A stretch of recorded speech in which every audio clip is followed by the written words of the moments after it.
단락의 주제, 제가 볼 때는 이런 것 같아요. 예수라는 사람을 어떻게 볼 것인가? 예수라는 인물을 내 인생에 어떤 존재로 인식하고 있는가에 대한 질문에 저마다의 답변들이 기록되어져 있습니다. 샌드위치 겉면을 둘러싸고 있는 이 사람들 있죠. 윗부분에 있는 사람들은 양쪽 다 예수를 어떻게 이용할 것인가에 특화되어 있는 사람들입니다. 그리고 윗부분에 있는 사람들은 예수님을 믿지 않는 자들이죠. 그래서 예수님을 믿지 않는 자들이기 때문에 예수님을 자기 인생에서 불필요한 존재로 인식하고 있습니다. 필요 없는 존재, 내 인생에 방해만 주는 존재, 방해꾼, 없어져야 된다, 뭐 이런 인식을 갖고 있습니다. 내가 인생 살아가는데 예수라는 이 사람은 전혀 도움이 안 돼라고 생각하는 사람들, 불신자들이죠. 불신자들은 교회에 대해서 공격적입니다. 기독교에 대해서 적대적이고 공격적이고 비난하죠. 늘 이들은 기독교에 대해 안티적으로 바라봅니다. 그리고 이 샌드위치 아랫부분에 있는 자는 유다지요. 가룟 유다로 대표되는 사람인데 교회 다니는 사람이죠. 교회 다니는 사람입니다. 주님을 믿는다고 따르는 사람입니다. 그런데 문제는 항상 따르지는 못한다라는 거예요. 내 인생에 도움이 될 때는 그래, 예수님을 따를 수 있지. 아무리 힘들고 어렵다 하더라도 자기 인생에 도움이 된다면은 따릅니다. 그런데 내 인생에 별 도움이 안 된다라는 생각이 들 때는 언제든지 안 따를 수 있습니다. 심지어 배신할 수도 있습니다. 어느 쪽이 교회에 더 치명적인 데미지를 주는가? 위에 있는 사람들인가? 아래에 있는 사람들인가? 어느 쪽인 것 같아요? 당연하게도 아래쪽에 있는 사람들이 더 교회에 치명적인 데미지를 줍니다. 공동체에 속한 사람이었잖아요. 같은 비전을 가지고 같은 공동체 생활을 하면서 말 그대로 같이 살았었습니다. 그런데 자기 인생에 도움이 안 된다고 생각하면서 배신을 때리죠. 평상시에는 이들은 예수님을 따랐던 그 훌륭한 사람들의 모습, 제자들의 모습과 똑같아요. 그래서 차이를 느낄 수가 없어요. 믿음이 좋고 교회가 잘 나가고 신앙이 괜찮을 때는 저 사람이 배신할 사람인지 전혀 생각을 못합니다.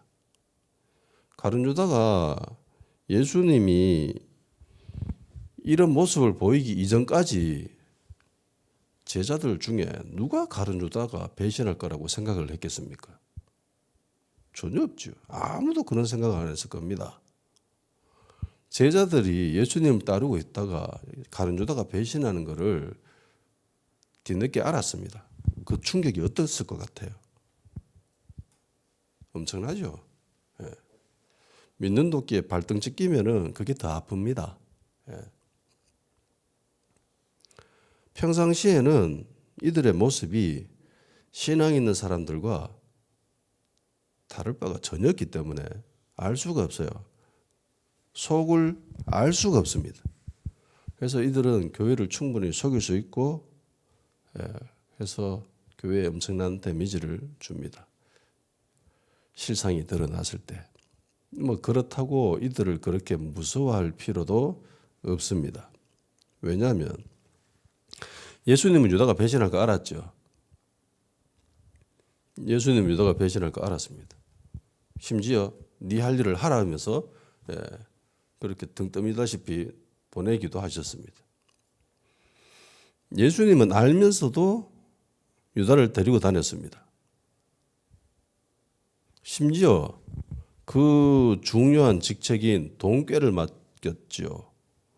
어느 공동체든지 회계를 담당하는 사람들은요, 중요한 사람들입니다. 그러니까 제자들 가운데서 예수님을 따르는 그 공동체 가운데서 가룟 유다는 굉장히 중요한 위치에 있었던 사람입니다. 그 일을 예수님이 맡기셨다라는 거예요. 그렇다고 예수님이 유다를 두려워했겠습니까? 무서워했겠어요? 경계를 했겠어요? 아니죠. 마태복음 13장 27절부터는 이런 말이 있어요. 가라지 이야기가 나옵니다. 집주인의 종들이 와서 말하되 주여 밭에 좋은 씨를 뿌리지 아니하였나이까? 그런데 가라지가 어디서 생겼나이까? 주인이 이르되 원수가 이렇게 하였구나. 종들이 말하되 그러면 우리가 가서 이것을 뽑기를 원하시나이까? 주인이 이르되 가만두라. 가라지를 뽑다가 곡식까지 뽑을까 염려하노라. 둘 다 추수 때까지 함께 자라게 두라.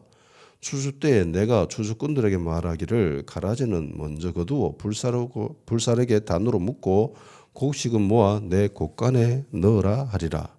아멘. 교회 안에 곡식과 가라지가 있다라는 겁니다. 종들은 무서웠습니다. 이 가라지 때문에 곡식이 잘 자라지 못할까 봐 굉장히 걱정이 됐어요. 그래서 가라지 뽑을까요? 라고 했습니다. 그러니까 주인이 냅둬라라고 하죠. 냅둬라라고 합니다. 가룟 유다 같은 사람들 있어요. 있을 수밖에 없습니다. 뽑아야 됩니까? 배신자를 골라내가지고 척결해야 됩니까? 아니죠. 냅둬라고 합니다. 냅둬야 됩니다. 예수님이 직접 친히 뽑으신 제자들 가운데도 가라지가 섞여 있습니다. 하물며 교회는 어떻겠습니까? 냅둬야 돼요. 그런 것들은 항상 있기 마련입니다. 이 땅에 아무리 좋은 땅이라도 잡초 안 나는 땅 봤어요? 이 땅은 정말 좋은 땅이야. 세균이 안 좋은 세균이 진짜 번식하지 않고 좋은 세균만 있는 그런 정말 멋진 땅이야. 식물이 정말 잘 자라라고 하는 땅이라도 곡식보다는 잡초가 더 잘 자라요. 이 땅의 현실입니다. 교회 안에 공동체 가운데 가라지 없겠습니까? 있습니다. 냅둬야 돼요. 그러면 어떻게 해야 되는가? 저 가라지들은 냅둬야 되는 거죠. 그럼 저 가라지 저거 영양분을 다 빨아먹어가지고 곡식보다 더 커져가는데 그거 어떻게 해야 됩니까? 어쩔 수 없죠. 내가 체력을 키우면 됩니다. 예. 걸리면 안 돼. 예민해져가지고 조심하고 면령하고 막 경계하고 막 그러기보다는 내가 체력을 키우면 됩니다. 예. 그 강아지 보면은 짖는 개들은 대체로 무서워서 짖죠. 예. 그래서 많이 짖는 개들은 덩치 있고 힘 있는 개들이 아니죠. 힘없고 약하고 무서움을 많이 나타내는 그런 개들이 잘 짖습니다. 힘 있는 개들은 잘 안 짖어요. 무서운 게 별로 없기 때문에. 힘을 키우면 됩니다. 그게 주님의 방법이에요. 마지막에 주님께서 정리하신다고 하죠. 그때까지는 곡식도 자라고 가라지도 자라는 겁니다. 제자들도 자라고 가룟 유다와 같이 배신하는 사람들도 자라고 그런 거예요. 뭐 가라지 때문에 곡식이 잘 안 자랄 수도 있죠. 어쩔 수 없습니다. 냅둬야 돼요. 원래 샌드위치 겉부분은 별로 맛이 없죠. 뭐 특별한 맛이 있는 건 아닙니다. 속이 맛있으면 좋은 샌드위치인 겁니다. 어차피 겉부분은 별 맛이 없기 때문에. 예수님을 향해서 비난하고 공격하고 헐뜯고 욕하고 가진 방법으로 주님을 이용하는 자들이 예수님 주변에 둘러싸여 있습니다. 뭐 그래도 괜찮습니다. 속을 맛있게 채우면 돼요. 이제 본격적으로 샌드위치 중심을 맛보기 시작을 하겠습니다. 향유를 부인 여인이죠. 마리아입니다. 그리고 예수님은 마리아를 기억하라라고 말씀하십니다. 온 천하에 다니면서 어디서든지 복음을 전파할 때는 이 여자가 행한 일도 기억하고 그래서 이 여인을 기억해라고 이야기합니다. 9절 말씀을 읽어봅시다. 내가 진실로 너에게 이르노니 온 천하에 어디서든지 복음이 전파되는 곳에는 이 여자가 행한 일도 말하여 그를 기억하리라 하시니라. 아멘. 온 천하에 다니면서 복음을 전파하고 제자 삼으라는 말은 많이 들어봤지요. 이 말씀을 못하려 해서 많은 선교단체와 그리고 교회들 성도들이 사역자들이 떠났습니다. 근데 이 구절 말씀을 근거로 해서 그렇게 복음 전파하는 교회들 본 적 있나요? 선교단체 본 적 있습니까? 사역자들 본 적 있나요? 복음 전하는 자들이 복음 전하고 꼭 이 여자가 행한 일에 대해서 이야기하는 거 들어본 적 있나요? 저는 역사적으로 이런 이야기를 들어본 적이 없습니다.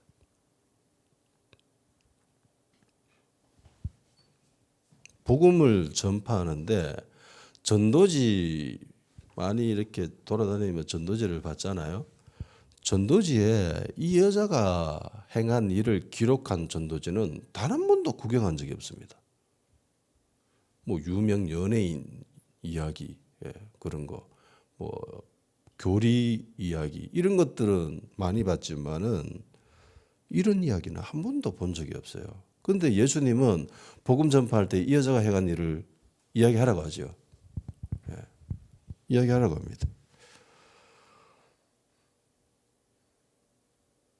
근데 자세히 한번 보세요. 마리아 자체가 더 중요시 여기십니까? 아니면은 마리아가 행한 일을 더 중요하게 여깁니까? 제가 볼 때는 마리아가 행한 일에 대해서 더 가치를 두는 것 같아요. 보통 예수님은 어떤 특정한 행위보다는 그 본질, 그 사람 자체를 더 중요시 여기는 경향성이 있잖아요. 뭐 죄를 지은 여인이 있다 하더라도 돌을 많은 사람들이 돌로 치더라도 예수님은 그 여자의 그 죄를 보는 것이 아니라 그 여자 자체를 보면서 귀히 여기십니다. 근데 조금 다르게 나타나는 특징이 있어요.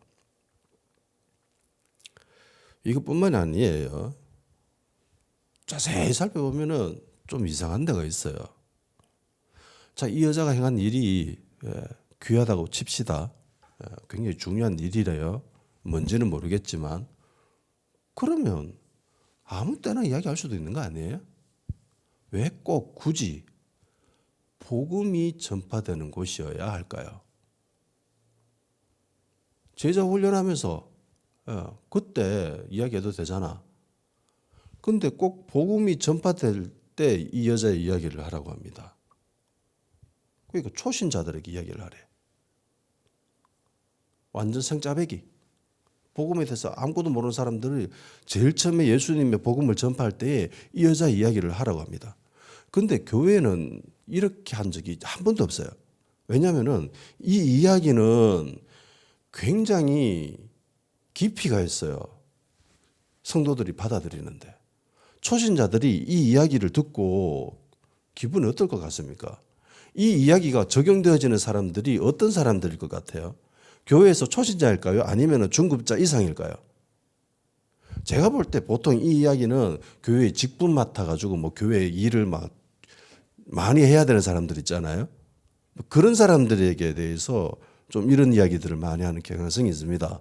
부흥회나 이런 거 할 때 교회 열심을 해라, 뭐 헌신해라, 뭐 교회 건축하면서 주님을 위해서 이 정도는 헌신해야 된다 이러면서 막 그렇게 부흥 강사들이 그렇게 이야기하는 건 들어봤지만 복음을 전할 때 완전 생짜배기 교회 초신자들 앞에서 이 이야기하는 건 들어본 적이 없거든. 근데 예수님은 그렇게 하래. 왜 꼭 복음이 전파되는 복음에 대해서 처음 듣는 사람들 그런 사람들한테 이야기를 해야 되는가? 궁금하지 않나요? 이상하지 않나요?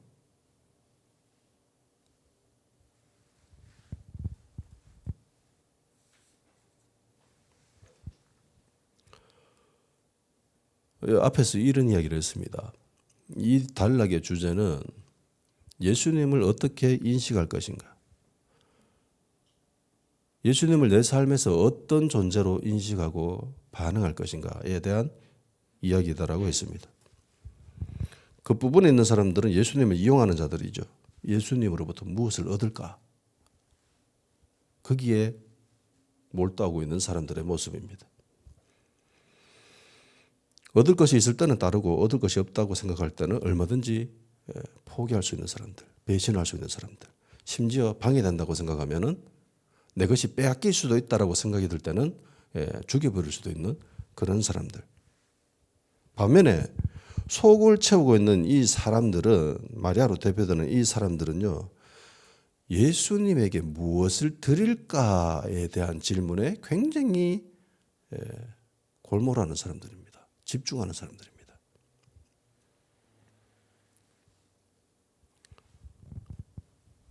보통 인간의 모습은 내가 무엇을 얻을까에 대해서 집중하죠. 그런데 이 사람들은 희한하게 무엇을 드릴까에 집중합니다. 그러면 이 사람들은 왜 이런 삶의 방식을 택하고 살아가는가? 마리아는 그 비싼 향유가 든 옥합을 왜 깨뜨렸을까? 왜 예수님한테 부었을까? 답은 우리가 이미 압니다. 답은 간단해요. 예수님을 사랑하기 때문이죠. 다른 답이 없어요. 예수님을 사랑하기 때문에 그렇게 했습니다. 마리아는 주님의 사랑에 반응한 거죠. 그리고 주님의 사랑을 가장 진하게 경험할 수 있는 것이 복음입니다. 마리아는 마르다 그리고 나사로 이렇게 남매로 되어 있죠. 그리고 예수님은 이들을 특별히 사랑하셨다고 합니다. 주님의 사랑을 받은 자들이죠. 특별히. 그리고 심지어 나사로는 죽었다가 살아나는 아주 기이한 경험을 합니다. 그러니까 복음의 핵심이 뭐예요? 부활이잖아요. 영생이지 않습니까? 그죠? 그러니까 복음의 중심에는 나사로가 있던 거예요. 이들 남매는 강력한 주님의 사랑을 체험한 사람들입니다. 이들의 헌신이 얼마나 대단한지 한번 좀 세밀하게 한번 살펴볼 필요성이 있는 것 같아요. 마리아는 집이 그렇게 넉넉하지 못해요. 어떻게 할 수 있는가? 알 수 있죠. 주님이 마리아 집에 신방 오셨을 때가 있습니다. 그때 마리아는 막 열심히 일하고 있었죠. 그리고 마르다는 열심히 일하고 있었고 마리아는 주님 발 앞에서 주님 말씀 듣고 있었습니다. 마르다가 그게 정말 짜증이 났어요. 화가 났어. 그래서 불평을 하죠. 누구한테요? 예수님한테. 이렇게 이야기합니다. 누가복음 10장 40절에 이렇게 합니다. 마르다는 준비하는 일이 많아 마음이 분주한지라 예수께 나아가 이르되 주여 내 동생이 나 혼자 일하게 되는 것을 생각하지 아니하시나이까 그를 명하사 나를 도와주라 하소서. 일을 누가 합니까? 마르다 하죠. 누구와 같이 일합니까? 혼자 일합니다. 내 동생이 나 혼자 일하게 두는다. 이렇게 이야기를 합니다. 집에 일할 사람이 없어요. 집이 부자면은 집에 누가 있을까요? 이 시대에? 종이 있죠. 하인이 있습니다. 백부장이 자기 종을 살리기 위해서 예수님 찾아왔잖아요. 그죠? 부자들은 종이 있어요. 하인들이 있습니다. 근데 마르다 이 집안에 종이 있나요? 없어요. 같이 일할 사람이 없어요. 마르다하고 마리아. 그 시대에는 음식 준비하는 사람들은 여자들이니까. 마르다하고 마리아 두 사람밖에 없는데 지금 마리아는 예수님 발 앞에서 말씀 듣고 있고 그러니까 지금 자기 혼자 지금 식사 준비하고 있는 거라. 집에 사람들이 많이 왔어요. 예수님 혼자가 아니잖아요. 예수님 제자들도 있었고 그리고 예수님을 따르는 수많은 사람들이 있었습니다. 그 사람들 식사 준비해야 되는데 얼마나 일이 많아. 그래서 이 마리아의 집이 잘 살지 않는다라는 걸 알 수 있어요. 집안이 부유하지 않습니다. 그리고 마리아가 결혼했다라는 이야기는 기록이 없습니다. 만약에 결혼했으면은 이 세 남매 이야기만 나오지는 않겠죠. 분명히 남편이나 혹은 부인에 대한 기록이 있어야 됩니다. 근데 그런 기록이 없어요. 그러니까 미혼입니다. 이 세 명은. 돈도 별로 없는 집안의 미혼입니다. 지금은 우리나라 같은 경우는 나라 전체가 좀 잘 살아요. 이제 선진국이지 않습니까? 대한민국이. 그래서 대부분 사람들이 잘 살아요. 예. 웬만하면 집 있고 뭐 차 있고 뭐 그렇게 삽니다. 먹는 것 때문에 그렇게 고민하지는 않잖아요. 예전에 무엇을 먹지와 지금 무엇을 먹지는 완전히 다르잖아요. 예전에는 먹을 게 없어서 무엇을 먹지라는 거고 지금은 먹을 게 있는데 그중에 어떤 것을 골라 먹지라는 의미의 무엇을 먹지입니다. 완전히 다릅니다. 이 시대에 절대적인 부가 이게 사람들이 가지고 있는 재정이 전체가 다 밑바닥이에요. 로마의 식민 지배를 받고 있지 않습니까? 당연히 더 못 살겠죠. 모든 사람들이 못 살아요. 예. 지금 우리가 구할 수 있는 돈의 그 액수와 그 시대에 이 사람들이 가지고 있는 그 돈의 액수는 개념이 천지 차이입니다. 이 300데나리온 이상이 지금으로 치면 한 3, 4천 합니다. 3, 4천만 원. 우리가 생각하고 있는 3, 4천만 원, 뭐 은행 대출 받을 수도 있고 뭐 이래저래 하면은 충분히 구할 수 있는 그렇게 힘들게는 아니지만은 어느 정도는 조금 놀아가면 구할 수 있어요. 근데 이 시대는 그런 시대가 아니에요. 이 시대의 이 재정은요, 진짜 어마어마한 액수입니다.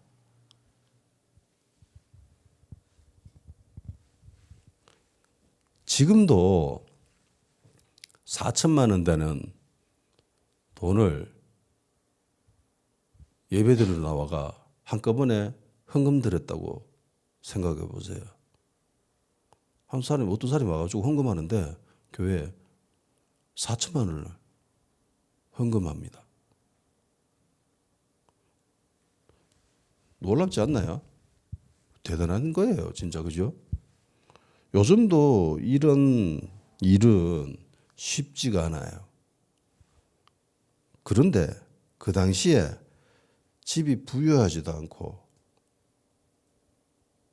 그리고 뭐 시집 잘 가고 뭐 그래서 상대 집안이 부유한 집안도 아닌 뭐 그자들 그 재정이 그대로 유지되고 있는 그런 상황 가운데에 돈이 어디서 이렇게 한꺼번에 예수님한테 드렸을까요? 마리아는 그 많은 재정이 어떻게 생겼을까요? 집이 잘 살지 뭐 그렇게 넉넉하지 않기 때문에 집에 이렇게 큰 돈이 비축되어 있다, 마련되어 있었다라고 생각할 수는 없을 것 같아요. 지금도 웬만한 사는 사람 집에 가가지고 4천만 원 좀 준비해가지고 가져가 오세요 하면 그거 그렇게 할 수 있는 사람들은 많지 않습니다. 어디에 다 묶여 있거나 그렇지. 3, 4천만 원이 마리아 개인의 돈이었을까요? 저는 그럴 가능성이 낮다고 생각합니다. 아마도 이 재정은 마리아 개인의 돈이기보다 이 남매의 공통의 재산이 아닐까 생각을 합니다. 상속받은 혹은 그 집안에 아마 이 남매가 가진 전부일 수도 있었을 거예요. 그리고 남매들은 이 일로 인해서 서로 합의를 했을 것 같습니다.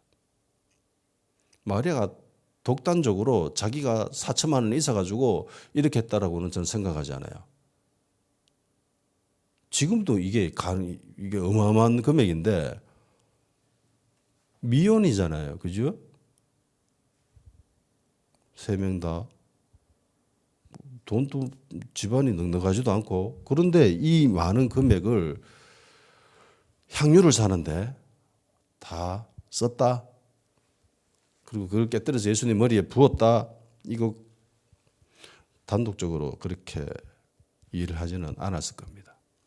서로 이 일로 인해서 서로 이야기를 하고 합의를 해서 했을 것 같아요.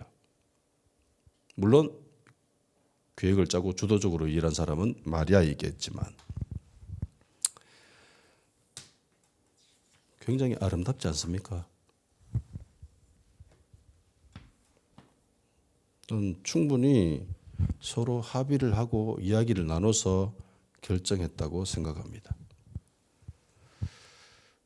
이 남매들이 이렇게 한 것은 예수님으로 받은 사랑 때문이죠. 거기에 감격해서 보답하고자 했을 겁니다. 그렇게 생각할 수 있죠. 이 재정을 사용함으로 말미암아 자기들의 미래가 굉장히 불안해질 수 있다는 것도 이들은 알았을 겁니다. 충분히 생각해 볼 수 있죠. 4천만 원을 쓰고도 뭐 가정에 전혀 데미지가 없다, 불편하지 않다, 그 정도 집안은 아니거든. 지금도 4천만 원이 한꺼번에 교회 헌금하고도 나는 아무런 문제가 없다라고 생각하는 사람들은 별로 많지 않습니다. 충분히 이들은 미래에 대한 걱정이 있었을 겁니다. 야, 이 돈을 주님께 다 드려버리면 우리 못 먹고 살지? 그런 염려와 걱정이 있음에도 불구하고 이들은 향유를 구입했습니다. 그리고 그 옥합을 깨뜨려서 예수님 머리에 부어버렸습니다. 그런 많은 장애물들과 그런 걱정과 염려가 있음에도 불구하고 마리아가 이렇게 행동할 수 있었던 것은 사랑 때문이죠. 예수님에 대한 사랑, 사랑의 힘입니다. 아깝지만 조금도 아까워하지 않고 깨뜨릴 수 있었습니다. 남들은 다 헛되다, 쓸데없다, 부질없는 짓이다, 파괴적인 짓이다, 가치 없는 일이다라고 생각했습니다. 비난도 받았습니다. 내가 가진 모든 것을 다 동원해가지고 예수님께 드렸습니다. 그런데 제자들로부터 쓸데없는 일이라고 비난받았습니다. 기분이 어떨 것 같아요?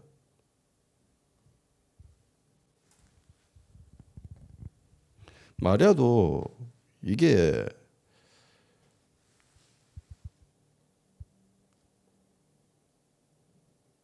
그렇게까지 고귀한 행동이라고는 생각하지 않았을 거예요. 아마도 충분히 생각해 볼 수는 있었을 겁니다. 짐작할 수는 있었을 거예요. 그럼에도 불구하고 마리아는 옥합을 깨뜨려 버렸습니다. 남들에겐 가치 없어도 마리아에게는 가치 있는 일이었기 때문에 주님을 사랑해서 하나님 일을 하는 사람들이 알아야 될 것이 있는데 그게 남들로부터 비난받는 것을 무서워하면 안 된다는 거예요. 내가 주님을 사랑해서 내가 이 일을 하는데 내가 이 일을 하다가 저 사람이 나를 비난하면 어떡하지? 나를 공격하면 어떡하지? 이런 생각에 휩싸이면 안 된다는 겁니다. 물론 그런 생각이 들 수는 있지요. 마리아도 왜 그 생각을 못했겠어요? 충분히 그런 생각할 수도 있었을 겁니다. 마리아는 다른 누구도 아닌 제자들로부터 이런 비난을 받아야 했습니다. 어느 정도는 예견할 수도 있었던 이야기입니다. 그럼에도 불구하고 마리아는 움직였어요. 왜냐하면 비난받는 것보다 주님을 사랑하는 마음이 더 컸기 때문이에요. 그래서 자기 마음을 표현했습니다. 사랑은 그런 장애물을 뛰어넘죠. 해서 주님을 사랑하는 마음에서 하나님의 일을 하는 사람들을 함부로 평가할 수는 없습니다. 그렇게 해서는 안 됩니다. 저들이 하나님을 사랑해서 하는 일들이 옆에서 볼 때는 별로 쓸데없는 일인 것처럼 보일 수도 있어요. 가치 없는 일인 것처럼 보일 수도 없습니다. 전혀 도움이 안 된다라고 생각할 수도 있어요. 그렇지만 판단해서는 안 됩니다. 여기서 결과물로 그 일을 평가해서는 안 돼요. 자, 마리아가 했던 일의 그 결과가 뭐예요? 돈 4,000반을 써가지고 나온 결과물이 어떤 겁니까? 그냥 향수가 다 날아가 버린 거예요. 옥합이 깨진 거예요. 그게 끝이에요. 향기가 계속 남아있나요? 아니죠. 아무리 좋은 향기라도 계속 가지는 않아요. 일순간입니다. 샤워해버리거나 이러면 다 날아가 버려요. 마리아의 한 그 행위의 그 결과물 업적으로 평가해서는 안 된다는 겁니다. 그럼 무엇으로 평가해야 되는가? 마리아가 예수님을 얼마만큼 사랑하는가로 평가해야 된다는 겁니다.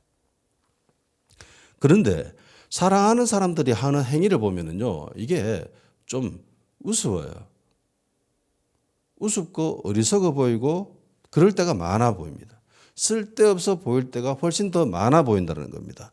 사랑하는 여인들의 모습을 보세요. 어떤 연인들의 모습을 보면은 이런 일을 합니다. 남자가 여자 집을 데려다 주지요. 집 앞까지 데려다 줍니다. 그러면 잘 가세요, 잘 가세요 이러면서 서로 빠빠이 하고 이렇게 헤어지면 되잖아요. 사랑하는 연인들은 간혹 이런 모습을 보이죠. 당신이 그 버스 타는 데까지 제가 다시 바래다 주겠어요. 이러면서 갔다가 다시 옵니다. 버스 타는 데까지. 그럼 버스 타는 데 와가지고 버스 바라보고 있다가 버스 오면 보내고 내가 다시 데려다 줄게요. 이러면서 또 갑니다. 이런 짓을, 쓸데없는 이런 짓을 몇 번 반복하는 그런 경우도 가끔 있어요. 옆에서 그 사람들의 모습을 지켜보고 있으면 어떨 것 같아요? 저거 미친 것들 아니가? 라는 생각이 안 들까요? 실제로 사랑하는 연인들의 하는 모습을 보면은 가관입니다. 손발에 오그라드는 것은 당연한 거고, 합리적이고 이성적으로는 도저히 생각이 안 돼요. 그런 일들을 서슴없이 합니다. 왜? 눈에 콩깍지가 끼었거든. 사랑하니까. 예수님을 사랑하면은 이런 어리석은 짓을 한다는 거예요. 합리적이고 냉철하게 이성적으로 판단할 수 있는 제자들은 봤을 때 저건 미친 짓이야. 쓸데없는 짓이야. 저건 파괴적인 행동이고 가치 없는 일이야. 라고 판단하고 비난했습니다. 그런데 예수님이 바라본 마리아는 그렇게 평가하지 않지요.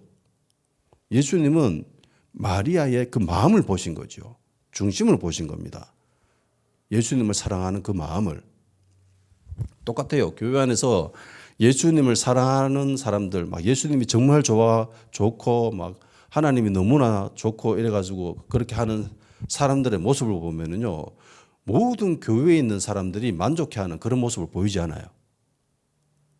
굉장히 엉뚱할 때가 있고요, 이상하게 보일 때도 있고요, 그래요. 교회 질서를 막 약간 흩뜨리는 것처럼 보일 수도 있고, 그렇다고 비난해서는 안 됩니다. 중심을 봐야 되기 때문에. 아멘? 굉장히 중요한 이야기입니다. 사랑하는 사람들의 모습을 보면은 정상적인 사람이 아니라 약간 미친 사람, 정신병인 것, 그런 것처럼 보이잖아요. 마리아의 이 행동은 주님을 사랑해서 한 행동이거든. 그래서 이상하게 보일 수 있어요. 그런데 이렇게 하잖아요. 그러면 놀라운 일이 벌어집니다. 기적이 나타나기도 합니다. 어리석은 일인데 이게 기적이 일어나게 되는 거예요. 남자만 5,000명 있었습니다. 밥때가 됐는데 먹을 게 없어요. 제자들이 예수님한테 먹을 게 없습니다라고 얘기합니다. 그럼 누구가 좀 사온나라고 했어요. 이 사람도 먹이려면 돈이 얼마나 많이 드는 줄 아십니까? 계산 빠른 제자들이 이야기해 줬습니다. 그때 도시락 가지고 왔는 한 여자아이가 자기 도시락을 예수님께 드리죠. 왜 줬을까요? 무슨 마음에? 어떤 생각으로 줬을까요?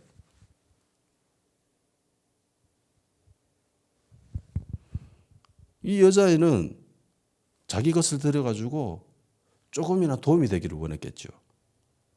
그죠? 근데 별 도움은 안 되잖아. 솔직히 어디에다가 갈 수 있고 빵 5개, 물고기 2마리 그거가 물고기도 큰 게 아니잖아요. 그 갈릴리 호수에 잡히는 물고기입니다. 조그만한 것들이에요.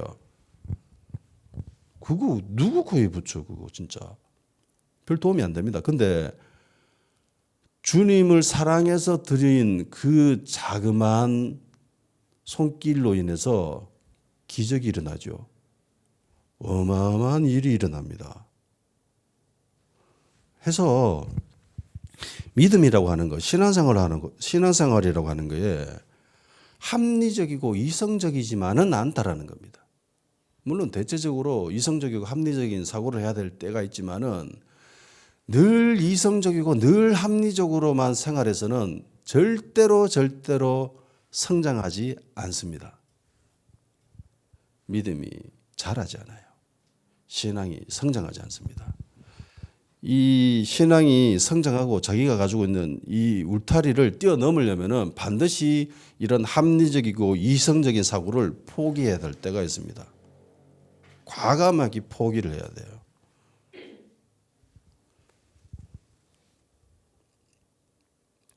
이 사르밧 과부의 이야기를 보면은 참 대단하다라는 생각을 합니다. 누가 대단하냐면은 엘리야가 대단하다라고 생각을 합니다. 보통 대부분 사람들은 사르밧 과부가 참 대단하다라고 생각을 하죠. 그죠? 왜냐하면 이 이야기를 보면은 하나님이 가래. 사르밧 과부한테 갔어. 나무가지를 막 줍고 있었어. 그래서 물 좀 떠온나라고 하죠. 물 갖다 줍니다. 그러니까 그 나무가지 그거 해가지고 빵 하나 굽어가지고 나한테 더 이렇게 이야기합니다. 그 여자가 무슨 말을 하냐면은 집에 먹을 게 하나도 없대. 싹싹 끓여 모았는데 빵 하나 겨우 굽을 만한 밀가루가 있어. 그래서 마지막으로 나무 가지 꺾어 주워가지고 빵 하나 굽어 먹고 아들이랑 같이 죽으려고 한다. 그게 최후의 만찬인 거예요. 그 빵이. 먹을 게 없어. 더 이상 먹을 게 없어. 더 이상 어디서 구할 수도 없어 이제. 그 전에 그런 노력을 충분히 했겠죠. 그래서 하다 해가지고 이제 인생을 포기하는 거예요. 이걸로 나는 죽을 거다. 사랑하는 내 아들이랑 같이 죽을 거다. 그러면서 그거 굽어가지고 죽으려고 마지막으로 지금 몸부림치고 있는 거예요. 근데 그 마지막 몸부림을 지금 엘리야가 뭐라고 합니까? 그거 내도 나한테 줘. 엘리야 대단하지 않습니까?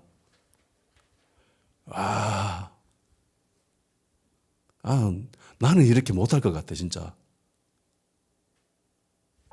근데 믿음의 사람이라면요 이렇게 해야 됩니다. 이렇게 해야 돼요.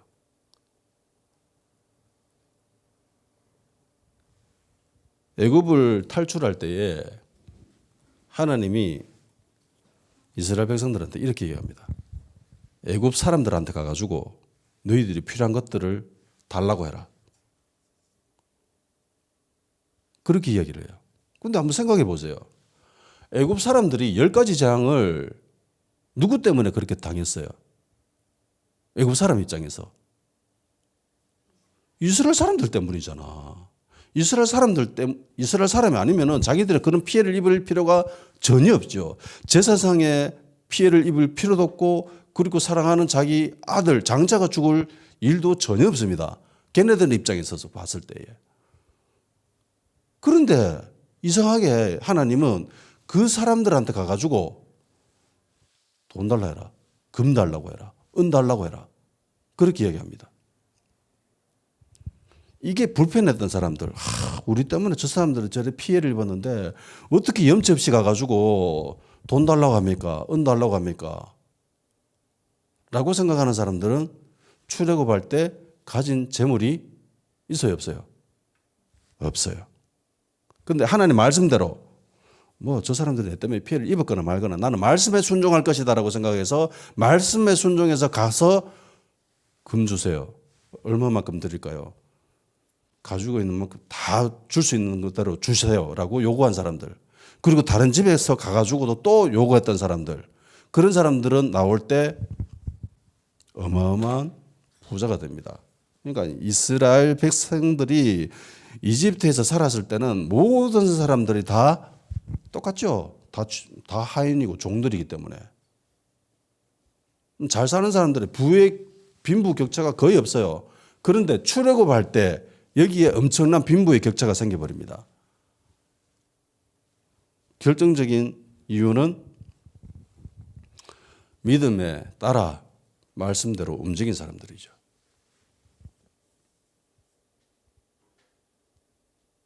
그러니까 말씀대로 산다라고 하는 것은요, 간혹 내 안에 있는 이런 양심을 거부해야 될 때가 있다라는 겁니다. 아말렉 족속을 멸해라. 그러면은 그 아이가 불쌍하다 하더라도 멸해야 되는 거예요. 여리고성 없애버려라. 저 안에 죄 없는 사람도 있을 건데 그런 생각하면 안 된다는 거죠. 하나님의 말씀이 우선순위라는 겁니다. 아멘? 내 감정보다 우선시 되어야 되는 게 하나님의 말씀입니다. 엘리야가 야, 그 빵 마지막으로 먹고 죽으려고 하는 거 안다. 그런데 나한테 먼저 줘. 교회에서 목사가 이런 말을 했다면은 교회 성도들이 어떻게 했을까요? 난리 나겠죠. 그런데 결과는 우리는 압니다. 매일매일 빵을 굽어 먹고 기름을 뿌려서 그렇게 했지만은 기름 든 병이 마르지 않았고 그 가루가 든 통도 마르지 않았습니다. 심지어 기름 담겨 있는 그 병을 다른 병에다가 부어서 팔기도 했습니다. 떨어지지가 않아요. 마르지가 않습니다.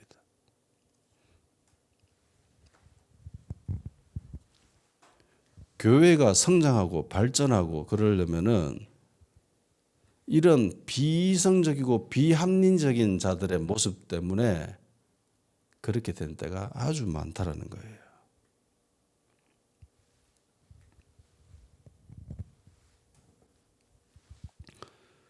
우리는 마리아가 왜 이런 행동을 했는지 알았습니다. 사랑 때문이죠. 그러면 주님은 왜 복음을 전파할 때 마리아 일을 전하라고 했을까요? 복음이 뭐죠?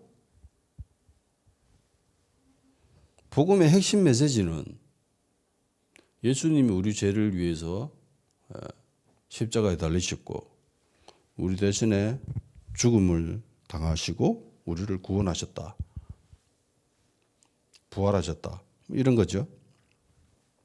주님이 왜 성육신에서 그 좋은 하늘나라를 버리고 이 땅에 오셨을까요? 예수님은 무엇 때문에 채찍질 당했을까요? 예수님은 왜 십자가에 달리셔가지고 고난당했었을까요? 왜 예수님은 죽임을 당했죠? 왜 예수님은 조롱당했었죠? 왜 예수님은 하나님으로부터 버림당하는 그런 경험을 했었을까요? 뭐 때문에 그렇게 했죠?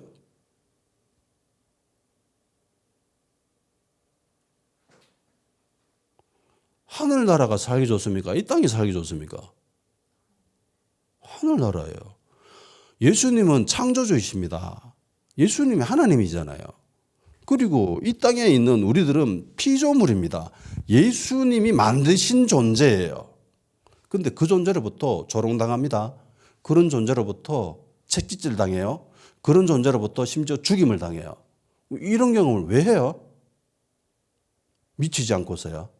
예수님 믿잖아요? 정신이 이상한 겁니까?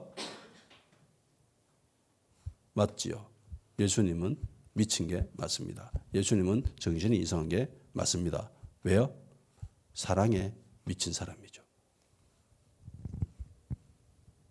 이 예수님 행하신 이 일련의 모든 일들은 하나로 풀어낼 수 있습니다. 사랑.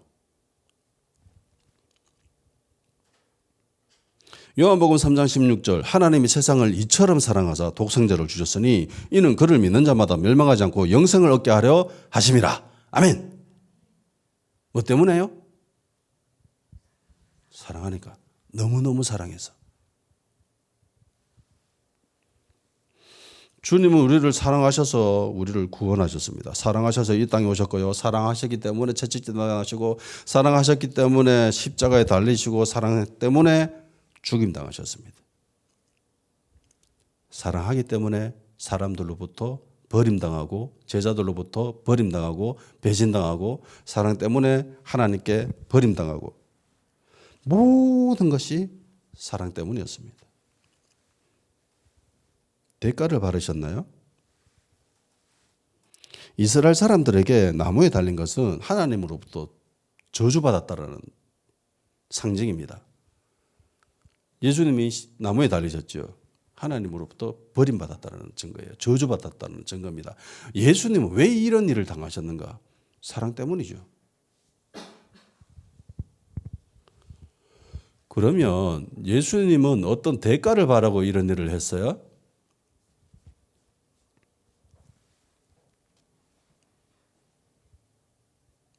아니면 거저 주신 겁니까? 거저 주셨죠. 우린 그걸 은혜라고 이야기합니다. 에베소서 1장 6절 이는 그의 사랑하는 자 안에서 우리에게 거저 주신 바 그의 은혜의 영광을 찬송하게 하려는 것이라. 거저 주셨대요. 공짜로 주셨대요. 쉬운 성경에는 이렇게 이야기합니다. 놀라운 은혜를 내려주신 하나님께 찬양을 드립니다. 하나님께서는 아무 대가도 바라지 않으시고 은혜를 베풀어 주셔서 사랑하는 아들 독생자 예수 그리스도를 우리에게 보내주셨던 것입니다. 아멘. 대가를 바랬대요? 아니면 대가가 없대요? 대가가 없답니다. 사랑하셔서 공짜로 대가 없이 줬다랍니다. 뭐를요? 복음. 복음은 공짜입니다. 우리가 하나님의 자녀가 되는 거, 예수님 믿고 구원을 얻게 된 거, 어떤 대가를 지불했습니까? 내가 믿었기 때문에, 내가 믿음이 있어서, 내가 믿었기 때문에 내가 하나님의 자녀가 된 거잖아 라고 이야기하는 그리스도인들 본 적 있나요? 그걸 자랑스럽게 여긴 사람을 본 적이 있습니까? 만일에 봤다면 그 사람은 그리스도인이 아닙니다.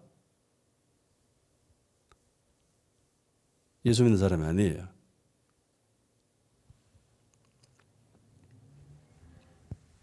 자랑할 건덕지가 전혀 없지요. 우리는 하나님의 자녀가 되는데 우리가 구원받는데 어떤 대가도 치르지 않았습니다. 그러니까 복음은 공짜예요. 공짜예요. 공짜. 햇빛을 받는데 대가 지불합니까? 공짜지요. 숨 쉬는 공기 대가 지불하고 숨 쉬고 있습니까? 오늘 내가 하루에 한 300만 번 숨 쉬어가지고 공기가 한 몇 리터가 필요한데 내가 미리 돈 줄게요. 라고 해서 대가 지불하는 사람 봤나요? 귀한 것일수록 공짜입니다. 왜요? 값을 치를 수가 없기 때문에. 값을 치를 수 없을 만큼 너무 비싸기 때문에 공짜인 거예요. 그래서 진짜 비싼 거일수록 공짜입니다.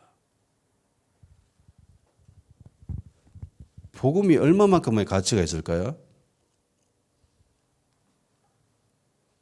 헤아릴 수 없지요.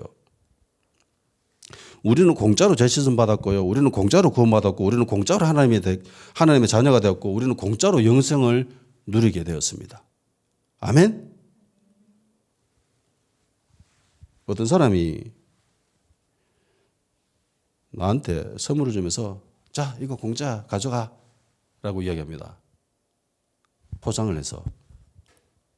그러면 그 포장된 그 안에 물건을 귀한 것이라고 생각할까요? 아니면 별로 가치 없는 것이라고 생각할까요?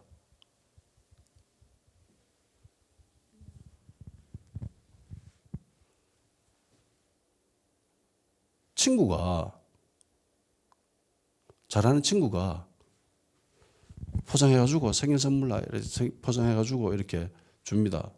예. 귀한 것일 수도 있고 가치 없는 것일 수도 있죠. 그죠? 근데 잘 모르는 사람이 나한테 선물을 줍니다. 공짜래요. 공짜니까 마음대로 가져가세요 라고 합니다. 가치 있는 것일까요? 별로 가치 없는 것일까요? 비싼 것일까요? 싼 것일까요? 비싼 거면 누가 그래 공짜로 주겠습니까? 그죠? 비싼 거는 공짜로 안 줍니다. 반드시 대가를 바라고 주죠. 당근마켓에 공짜로 주는 사람들 있죠. 공짜니까 가져가세요. 필요한 분들은 가져가세요라고 하는 사람들이 있습니다. 비싼 거 그렇게 안 줍니다. 돈 받고 팔지. 해서 사람들이 착각합니다. 복음이 공짜니까 가치가 없다라고 생각합니다. 너무 비싸가지고 값을 매길 수가 없어서 공짜로 주는 건데 공짜로 받는 사람들은요 어떤 생각하냐면은 당연한 거라고 생각합니다. 대가를 지불하지 않았기 때문에 당연한 거야. 심지어 별 가치 없는 거라고 생각하기도 합니다.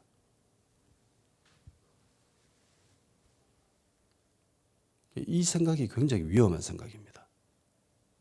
세상적인 사고에 사로잡혀 있기 때문에 세상적인 가치에 있기 때문에 물질 만능주의에 있기 때문에 돈으로 모든 것을 평가하는 그런 시대에 살고 있기 때문에 공짜면은 별로 가치 없는 것 아이가? 라고 생각합니다. 근데 그렇게 해서는 안 되죠. 절대로 그렇게 생각해서는 안 됩니다. 밭에 감추인 보물이지 않습니까? 밭에 감추어져 있는 보물을 발견하면 어떻게 해야 돼요? 자기가 가진 거 다 팔아야죠. 복음은 공짜지요. 하나님의 자녀가 되는 건 공짜입니다. 예수님이 부자 젊은 청년 관원들한테 뭐라고 합니까? 관원에게. 네가 가진 재산 다 팔아가지고 가난한 사람들 나눠줘라. 그리고 나를 따라라.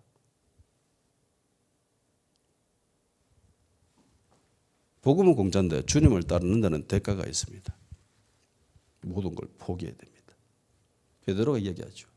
주님, 우리는 주님을 위해서 모든 것을 포기하고 버리고 주님을 따랐나이다.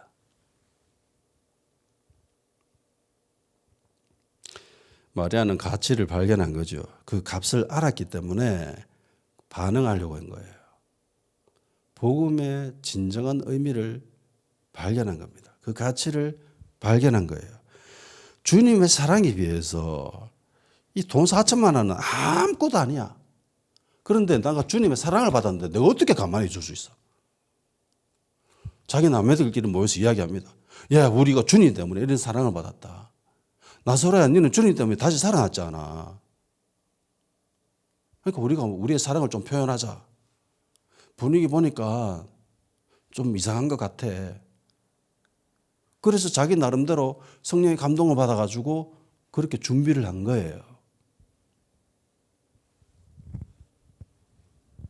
이거 어떻게 가치 없는 일이라고 평가할 수 있습니까? 마리아가 깨뜨린 옥합은 주님의 사랑에 비해서 아무것도 아니죠. 주님께 받은 은혜에 비해서는 아무것도 아닙니다. 그럼에도 불구하고 드리려 했습니다. 주님으로부터 무엇을 얻을까? 라는 사람들과 주님께 무엇을 드릴까? 라고 생각하는 사람들. 주님은 단순히 마리아가 부은 그 향유의 가격으로 그걸 평가하는 게 아니었죠. 그 사랑을 칭찬하신 겁니다. 그 사랑을 받아들이신 거예요. 진정으로 복음을 이해한다면은 주는 것만 받아 먹을 수는 없어요. 절대로 그럴 수 없습니다. 계속 받아 먹기만 한다고 하려고 하면은 그건 복음을 제대로 이해한 것이 아니에요. 샌드위치 껍데기에 있는 사람들 계속 생각합니다. 무엇을 얻을까? 저 사람이 나에게 어떤 도움을 줄까? 도움이 되면 따르고 도움이 안 되면 배신합니다. 나에게 전혀 도움이 안 되고 오히려 내가 가진 것이 피해를 입겠다라고 생각하면 심지어 죽여버리기까지 하죠.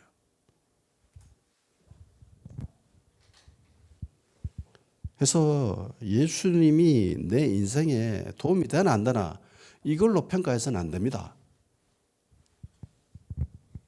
공짜로 받은 게 그게 너무나 가치 있는 거예요.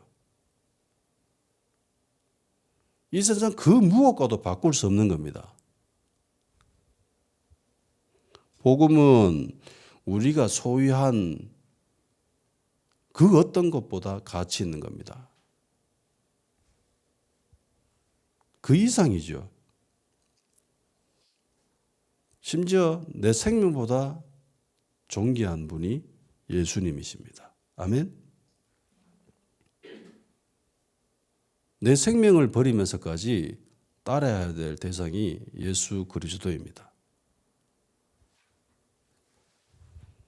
복음의 참된 가치를 발견해야 됩니다. 공짜라고 무시해서는 안 돼요. 그래서 예수님이 복음을 전파할 때 이 여자의 이야기, 행한 일을 전해줘라고 이야기한 거죠.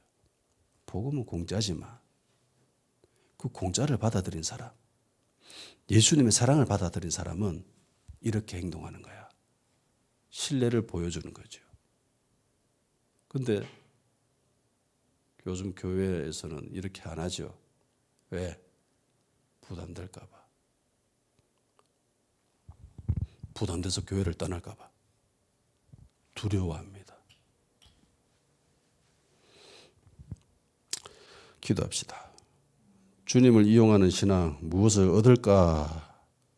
그걸 고민하는 것이 아니라 무엇을 드릴까 고민하는 신앙인이 되게 해주십시오. 그러기 위해서 복음의 참 의미를 발견케 하시고 주님 그 가치를 발견해서 주님께 드릴 수 있는 그런 신앙인이 될 수 있도록 성령님 도와주시옵소서. 우리 행위의 모든 동기가 주님을 사랑하는 마음이 될 수 있도록, 그리고 주님께 드린 나의 작은 손길로 통해서 교회가 성장하고 발전하고 또한 기적이 일어나며 하나님 나라가 성장할 수 있는 그런 복의 사람이 될 수 있도록